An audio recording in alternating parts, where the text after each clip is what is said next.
News minute Tamil நேயர்களுக்கு வணக்கம். இனிய புத்தாண்டு நல்வாழ்த்துக்கள். 2024க்கான முதல் இன்டர்வியூ நம்மோட சில முக்கியமான விஷயங்களை பற்றி பேசுவதற்காக ஆனந்த் ஸ்ரீனிவாசன் சார் அவர்கள் இணைந்துள்ளார். ஆனந்த் ஸ்ரீனிவாசன் சார் உங்களுக்கு எல்லாருக்கும் அறிமுகம் இருக்குன்னு நினைக்கிறேன்.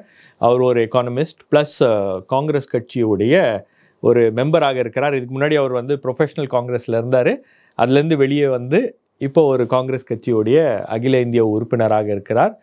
அவர்கிட்ட 2023 நடந்த விஷயங்கள், இந்த 10 ஆண்டு கால மோடி ஆட்சியில் நடந்திருக்கக்கூடிய விஷயங்கள் என்ன, இந்தியா எப்படி மாறி இருக்கிறது, 2024 என்ன எதிர்பார்க்கலாம் அப்படின்ற விஷயங்களை பற்றி தான் பேச போகிறோம்.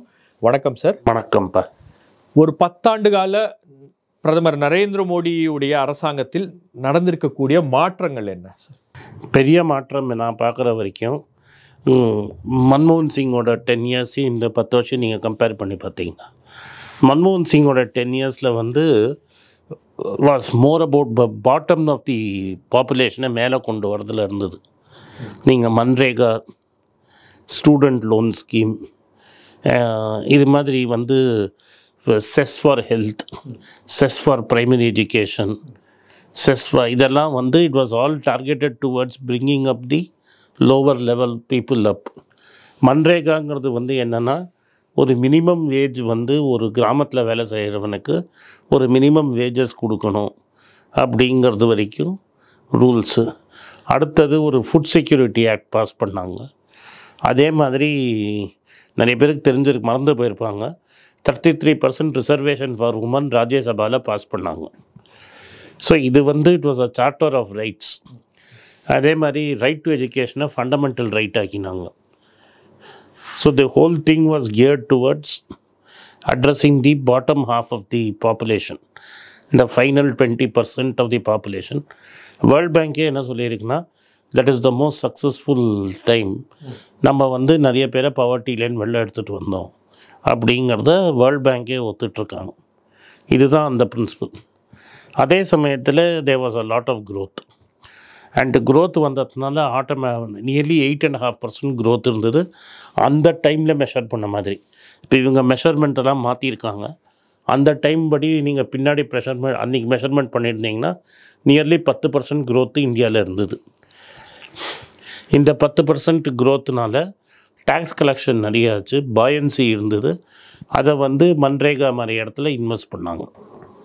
அண்டு இன்னொன்று என்ன பண்ணாங்கன்னா, இன்ஜினியரிங் காலேஜஸில் நிறைய ஸ்டூடெண்ட்ஸுக்கு லோன் கொடுத்து படிக்க வச்சாங்க. இன்ஃபேக்ட் நானே மன்மோகன் சிங் ஒரு வாட்டி பார்த்ததில் அவர்கிட்ட இதில் என்பிஏ வருதுங்கிறது பெரிய அப்பர் கிளாஸ் பீப்புளெலாம் என்ன சொல்கிறாங்க, இதுலேருந்து நிறைய என்பிஏ வந்ததுன்னு. நான் அந்த கேள்வி அவரை கேட்டபோது அவர் என்ன சொன்னார்னா, 1 லட்சம் கோடி என்பிஏ ஆயிருந்ததுனால ஒன்றும் ஆயிருக்காது, ஆனால் லட்சக்கணக்கான மக்கள் படித்து இன்றைக்கி ஐடியில் போய் வேலை செய்கிறாங்கன்னு. உங்களுக்கு தெரியும், நான் ஃபைனான்ஷியல் கன்சல்ட்டிங்கும் பண்ணுறேன்னு. என்னால் என்னாலே பர்சனலாக ஒரு 1000 பேரை காட்ட முடியும்.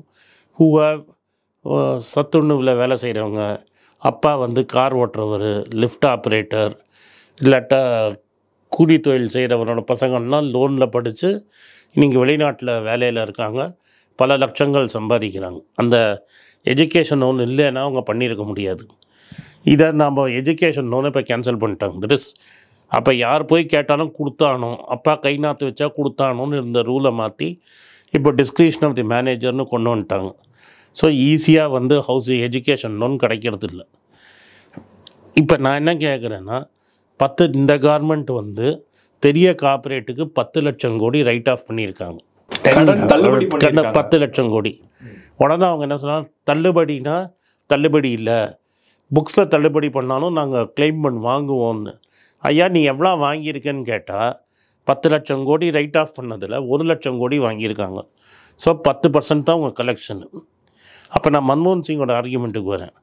நீங்கள் ஒரு சில திறந்த ஒரு 5-6 கார்பரேட்டுக்கு 10 லட்சம் கோடி ரைட் ஆஃப் பண்ணுறீங்க. அதில் அனில் அம்பானி ரொம்ப ஃபேமஸ், 1 லட்சம் கோடிக்கு மேலே ரைட் ஆஃப். அவரை ஒரு நாளைக்கு கூட போலீஸ் ஸ்டேஷன்லேயோ இடிலேயோ கூப்பிட்டு விசாரிக்கல, சம்மன் கூட அனுப்பலை. அதுக்கப்புறம் என்ன, இத்தனைக்கும் பேங்க் ஆஃப் பரோடா என்ன சொல்லுதுன்னா, கிராண்டன் த்ரான்டன்னு ஒரு ஃபரன்சிக் ஆடிட் ஃபார்மை வச்சு ரிசர்ச் பண்ணதில் அவர் ஃபண்ட் டைவர்ஷன் பண்ணியிருக்காருங்கிற ஒரு கிராண்ட் அண்ட் தாண்டன் ரிப்போர்ட்டே இருக்குது. அவருக்கு இடி சம்மன் கிடையாது. ஆனால் சேலத்தில் கை நாற்று வைக்கிற 2 விவசாயிங்களுக்கு நீங்கள் இடி நோட்டீஸ் அனுப்புவீங்க, சொத்து வரி வதி கேட்பீங்க, இன்கம் டேக்ஸ் டீட்டெயில்ஸ் கேட்பீங்க, எஃப்டி என்ன வச்சுருக்கான்னு கேட்பீங்க, எல்லாம் நோண்டுவீங்க. ஏன்னா பிஜேபி மெம்பர் மேலே ப்ராப்பர்ட்டி டிஸ்பியூட் வந்தால் இதெல்லாம் கேட்பீங்க. 1 லட்சம் கோடி ரைட் ஆஃப் பண்ணி பேங்க் ஆஃப் பரோடா கவர்மெண்ட் பேங்க்கே இது ப்ராப்ளம்னு சொன்னவங்க மேலே நீங்கள் ஆக்ஷன் எடுக்க மாட்டீங்க, கேட்கவே மாட்டீங்க. அது அப்படியே அது தொங்கிட்டுருக்கு. அவருக்கு ஜெயிலுக்கு போகணுன்னு சுப்ரீம் கோர்ட் சொல்லுது. அதுவும் பப்ளிக் செக்டர் பேங்க் கேஸ் இல்லை, ஒரு ப்ரைவேட் பார்ட்டி போட்ட கேஸில் அவர் ஜெயிலுக்கு போகிற நிலைமைக்கு வந்தோடனே அண்ணன் 250 கோடி ரூபா கொடுத்து அவரை காப்பாற்றுறாரு. அப்போ அண்ணனுக்கு பல லட்சம் கோடி இருக்குது, ஐபிஎல் டீமெல்லாம் இருக்குது. அவர் ஏன் இப்போ காப்பாற்ற மாட்டேங்கிறாரும் நம்ம கேட்கக்கூடாது. அப்போ நம்ம வந்து ஜெயிலுக்கு போகிறான்னா அண்ணன் தம்பி ரத்த பாசம் வரும். கவர்மெண்ட்டுக்கு பணம் 1 லட்சம் கோடி கொடுக்கணுன்னா அண்ணன் தம்பிக்குள்ளே ரத்த பாசம் கிடையாது. இது ஒரு கேஸ் சொல்கிறேன், இது மாதிரி பல கேஸ் இருக்குது. இதில் நீங்கள் ஆர்டிஐலே நீங்களே போட்டு பாருங்கள், குஜராத் பேஸ்டு கம்பெனி எவ்வளோ இருக்குது நீங்களே பார்த்துக்கோங்க, நான் சொல்ல. ஆனால் இதெல்லாம் நீங்கள் பண்ணும்போது ஹவுசிங் லோன், எஜுகேஷன் லோன் கொடுத்து பசங்க படிச்சிடக்கூடாது. இதுதான் இந்த என்டையர் தாட் ப்ராசஸ். இந்த தாட் ப்ராசஸ்னால என்ன ஆகுதுன்னா, நேற்று வந்து ஒரு ஃபிகரை வச்சு சொல்கிறேன், இந்தியாவில் டோட்டலாக 40 லட்சம் கார் விற்றுருக்கு போன வருஷம். இந்த 40 லட்சம் காரில் மாருதியோட பிகினிங் கார்லாம் விற்கல, 10 லட்சம் காருக்கு மேலே தான் மேக்ஸிமம் விற்றது எஸ்யூவி. எஸ்யூவிங்கிறது சீப்பஸ்ட் எஸ்யூவி 8 லட்ச ரூபா தான். அப்போ காமன் மேலால் காரே வாங்க முடியல. இப்போ இந்த மாருதி 800 அதே இப்போ பண்ணுறதே கிடையாது. மாருதி ஆல்டோ 800லாம் நிறுத்திட்டாங்க அவங்க. அந்த சின்ன கார், ஒரு சின்ன ஃபேமிலி கார் வாங்கலாம் அப்படின்றதுலாம் நானோட பழச்சாச்சு. அதை மினிமமே எஸ்யூவி. ஸோ எஸ்யூவி வாங்கணும்னு வச்சுக்கோங்க, 8 லட்ச ரூபாய்க்கு நீங்கள் கார் வாங்கணும்னு வைங்க, உங்கள் வருமானத்தரன் எந்த இடத்துல இருக்கணும்னு நீங்களே யோசிச்சு பாருங்கள். Motorcycle, entry level motorcycle, scooter சேல்ஸ்லாம் கம்மியாக இருக்குது, ஜெட்டி பனியன் சேல்ஸ்லாம் கம்மியாக இருக்குது, பிஸ்கெட்டு, சோப்பு, சீப்பு சேல்ஸ் எல்லாம் கம்மியாக இருக்குது. சோப் சீப்பு ரெவென்யூ வைஸ் ஏறி இருக்குது, that is in terms of rupee value ஏறி இருக்குது, இன் டேர்ம்ஸ் ஆஃப் குவான்டிட்டி குறைஞ்சிருக்கு. அப்படின்னா என்ன சொல்கிறோன்னா, ஆங்கிலத்தில் we will say this is K shape ரிகவரின்னு.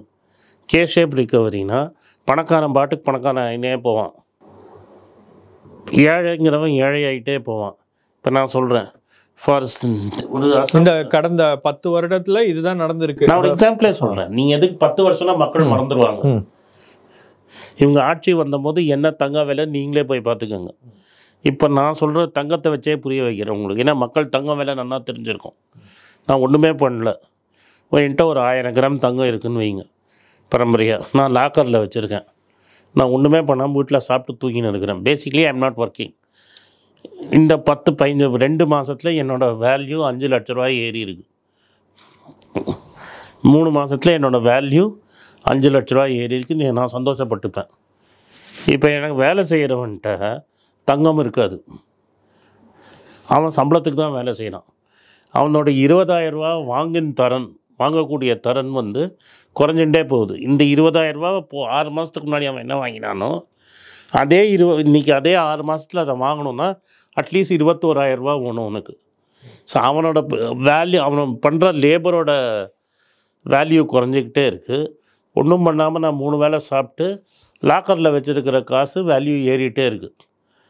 நீங்கள் வந்து நான் வெறும் கோல்டுக்கு மட்டும் சொன்னேன், கோல்டு, நான் வச்சுருக்கிற ஸ்டாக்கு, மியூச்சுவல் ஃபண்ட் எல்லாம் ஏறிட்டே இருக்குது.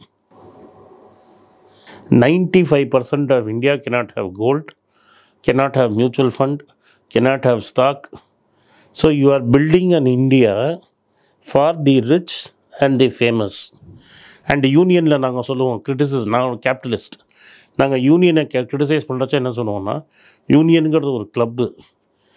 ஆல்ரெடி உள்ளே இருக்கிறவன் வெளியில் இருக்கிறவன் தெரியாமல் உள்ளே வந்துடக்கூடாது. ஸோ அவனுக்கு பூட்டி நாங்கள் கிளப்பை தூக்கி சாவியை உள்ளே போட்டு யூனியன் ஒன்று உட்காந்துருப்போம். இப்போ படித்த பணக்காரன்லாம் என்ன பண்ணுறான்னா, நான் படித்து நான் எப்படியோ மேலுக்கு வந்துட்டேன், தப்பி தவறி கூட இன்னொருத்தன் படித்து உள்ளே வந்துடக்கூடாது. என் பசங்க படிக்கலாம், இப்போ நீங்கள் வந்து பிஜேபியோட பெரிய பெரிய லீடரோட பசங்க படிங்க, அவங்க என்ன சொல்கிறாங்க, ஹிந்தி தான் படிக்கணும், மாடு தான் மேய்க்கணும், நம்ம ரிஷி முனிவர் காலத்துலேருந்து இந்தியாவில் எல்லாம் இருக்குது, எங்கள்கிட்ட அப்போவே வந்து மெமரி ஸ்டிக் இருந்ததுன்னெலாம் பேசுகிறாங்க. எவ்வளோ பேர் பசங்க இந்தியாவில் படிக்கிறாங்கன்னு நீங்கள் லிஸ்ட் எடுங்க.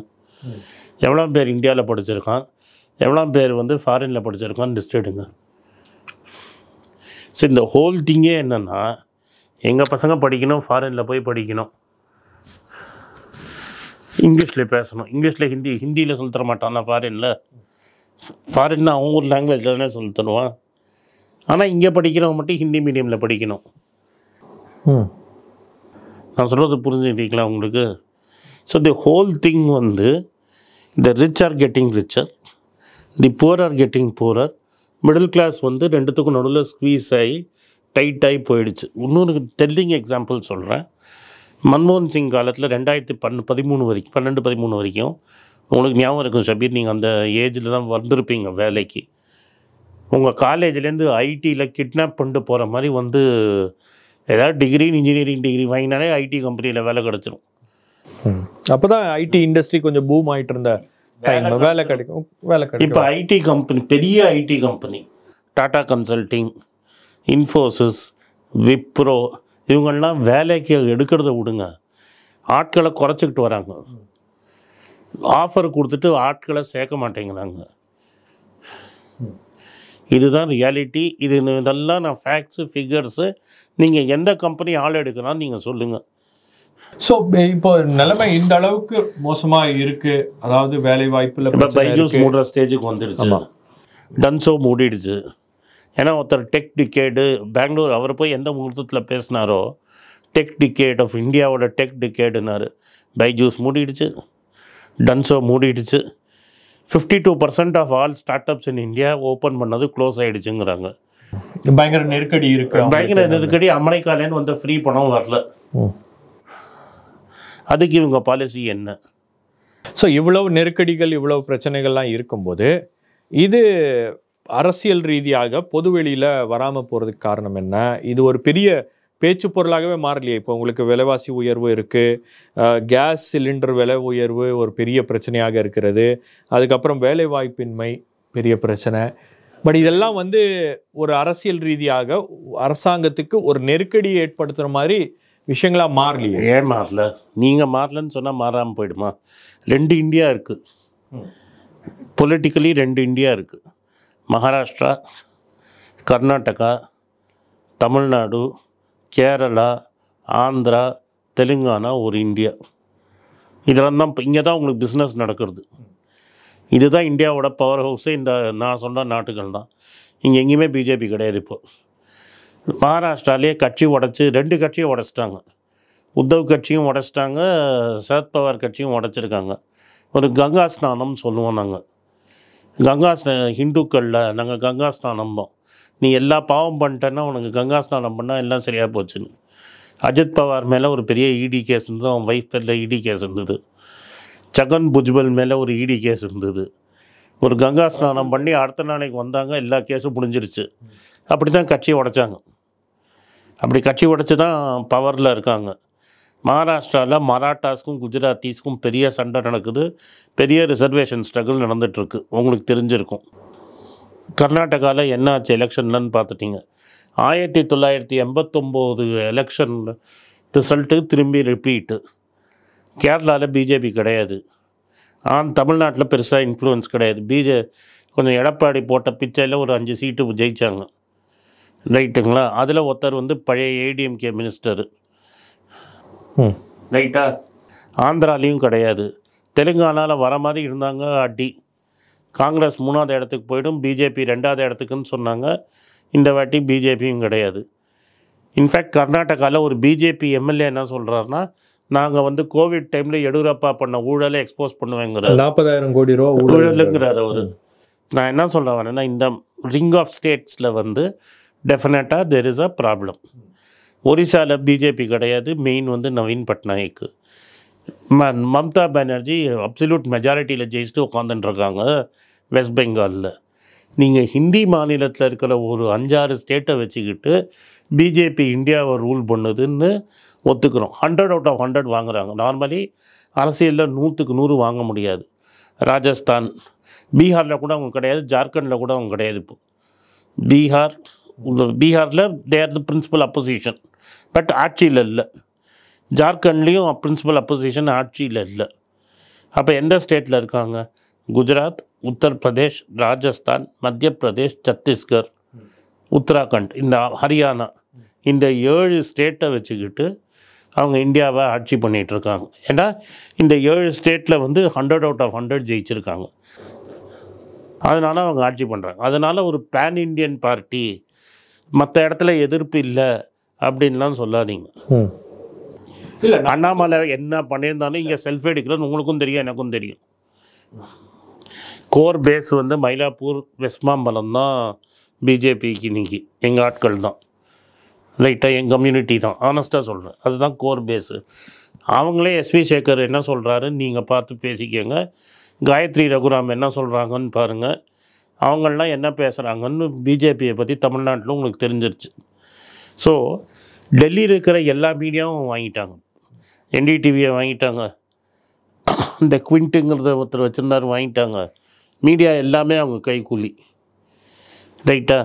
அங்கே ஒரு 15 ஜேர்னலிஸ்ட்டை மேலே அமைச்சிட்டாங்க. அந்த ஜேர்னலிஸ்ட் தான் யூடியூப்பில் போய் உட்காந்துட்டுருக்குறோம். நீங்கள் வேணால் லிஸ்ட்டை பாருங்கள். இவங்க யாருமே வந்து பிசி எம்பிசி கிடையாது, எல்லாம் ஃபார்வர்ட் கம்யூனிட்டி ஜேர்னலிஸ்ட்டு. என்ன பிரசூன் பாஜ்பாய், புண்ணிய பிரசூன் வாஜ்பாய், ரவிஷ்குமார், அஜித் அஞ்சும், இவங்கெல்லாம் என்ன அபிஷார் சர்மா மேலே நியூஸ் கிளிக் கேஸை போட்டு உட்காந்து வச்சுருக்காங்க, ரைட்டா.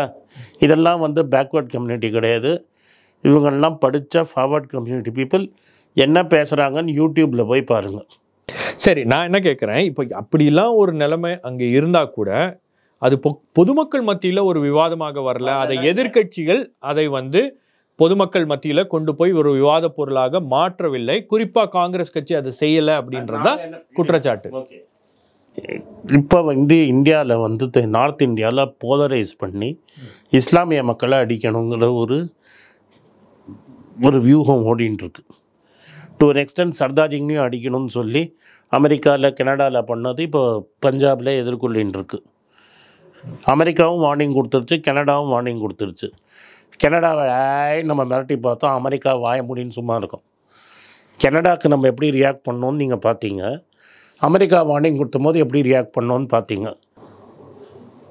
கனடாட்ட நம்ம பிக் புள்ளி மாதிரி சீனெல்லாம் போட்டு காமிச்சோம். அமெரிக்காவில் வாயை திறக்கல, ஜோ பைடன் வரமாட்டேன்ட்டா, அதை ஆஃப் பண்ணிட்டீங்க மீடியாவில். ஏன் ஜோ பைடன் வரலங்கிறத நீங்கள் பேசவே இல்லை. இன் உத்தரப்பிரதேஷ் அண்ட் பீகார் காங்கிரஸ் வந்து 1990 வந்து விட்டுடுச்சு அந்த இடத்த. தப்பு தான், விட்டுடுச்சு. இல்லை, உங்களுக்கு மத்திய பிரதேஷ்ல ஒரு வாய்ப்பு இருந்து கூட விட்டுட்டீங்களே. சொல்ல வரேன், அதெல்லாம் இல்லை எங்களுக்கு. மத்திய பிரதேஷில், சத்தீஸ்கரில் எங்களோட அரகன்ஸ் ஆஃப் இன் பவரில் லோக்கல் லீடர்ஷிப்னால வி லாஸ்ட். அது வந்து டவுட்டே கிடையாது. எஸ்பெஷலி இன் மத்திய பிரதேஷ் எங்களோட ஓட் ஷேரும் ஏறி இருக்குது, அவங்களோட ஓட் ஷேரும் ஏறி இருக்குது. But the difference was substantial. But சத்தீஸ்கர்லேயும் ராஜஸ்தான்லேயும் டிஃப்ரென்ஸ் வாஸ் ஒன்லி 2%. அண்ட் ராஜஸ்தானில் ஒரு வாட்டியும் மாறுறது தான். ஸோ லார்ஜ் போர்ஷன்ஸ் ஆஃப் இந்தியாவில் அவங்க இல்லை, ரைட். காங்கிரஸ் மேலே என்ன அக்விசிஷன், நாங்கள் மக்கள்கிட்ட போலங்கிறது இருந்தது. எவ்வளோ பேர் 4000 கிலோமீட்டர் நடந்திருக்கான் இந்தியன் ஹிஸ்ட்ரியில் மாதிரி லாங் மார்ச்சில் போயிருக்கான்னு எனக்கு சொல்லுங்கள். இப்போ இருங்க நடந்தால் மட்டும் போதுமா? வெறும் நடக்கலை, மக்களோட நடந்து போய் ரோடோரமாக நடந்து போகல, ஒரு இடத்துலையும் பொது மீட்டிங் போட்டு மக்களை சந்தித்து பேசி எல்லாம் பண்ணியிருக்கேன். அது கர்நாடகா, தெலுங்கானாவில் எக்ஸ்பர்ட்ஸ்லாம் என்ன சொன்னாங்க, அதனால தான் ஆட்சியை திரும்பி காங்கிரஸ் பிடிச்சது தெலுங்கானாங்கிறதையும் ஒரு வாதம் இருக்குது. நம்பர் 3 பொசிஷனுக்கு இறங்கியிருந்த காங்கிரஸ் நம்பர் 1க்கு போனது. இன்ஃபேக்ட் ஹைதராபாத்தில் நாங்கள் ஒரு சீட்டு கூட ஜெயிக்கல. 23 சீட்டு இருக்கிற ஹைதராபாத்தில் காங்கிரஸ் ஒரு சீட்டு கூட ஜெயிக்கல. கம்ப்ளீட்லி ரூரல் தெலுங்கானா வச்சு தான் நாங்கள் மெஜாரிட்டி பிடிச்சிருக்கோம். So there is a dissatisfaction in rural Telangana, rural பாக்கெட்ஸில். அப்போ எங்கள் மேலே என்ன அக்விசிஷன் இருந்ததுன்னா, ராகுல் காந்தி மேலே, எங்கள் தலைவர் மேலே நாங்கள் கம்ஃபர்டபுளான ரூட் சூஸ் பண்ணிட்டோம், எங்கே அவர் கம்ஃபர்டபுளாக இருக்காரோ அங்கே போயிட்டாருன்னு. அதனால்தான் இந்த ஜனவரி 14th we are starting from east and we are ending in west. ஆனால் இந்த வாட்டி என்னென்னா எங்கேயுமே நாங்கள் ஆட்சியில் இருக்கிற ஊருக்கே போகல. நாங்கள் மணிப்பூரில் ஆரம்பிக்கிறோம் சிம்பாலிக்லி. ஏன்னா மணிப்பூரில் தான் மற்றவன் யாருக்கும் போகிறதுக்கே தைரியம் இல்லாத ஊருக்கு நாங்கள் போகிறோம். மணிப்பூருக்கு போகிறோம். மணிப்பூர்லேருந்து நடந்து through the heartland of India, Uttar Pradesh, Bihar, Jharkhand, மத்திய பிரதேஷ், ராஜஸ்தான் கவர் பண்ண ஸ்டேட்டுங்கன்னா நாங்கள் தோற்றுருக்கிற ஸ்டேட்டு சொல்கிறோம். சத்தீஸ்கரும் போகிறோம்னு நினைக்கிறேன். I am not able to confirm. We are going to Gujarat and then to Maharashtra, ending in Bombay. So இந்த வாட்டி 6000 கிலோமீட்டர். நிறைய ரிமோட் ஏரியாஸ் இருக்கிறதுனால அது ஹைப்ரிட்டாக பண்ணுறோம். But we are going. நாங்கள் தோற்று போயிட்டோம் அதனால் நாங்கள் வீட்டில் படுத்துட்டுருக்கோம் அப்படின்னு இல்லை. ஒரு அரசியல் கட்சினா என்ன பண்ணணும்னா மக்கள்கிட்ட தான் போகணும். அதே மாதிரி மக்கள் திரும்பி கிளியராக சொல்லியிருக்காங்க, வி ஆர் மீட்டிங் எவ்ரிபடி.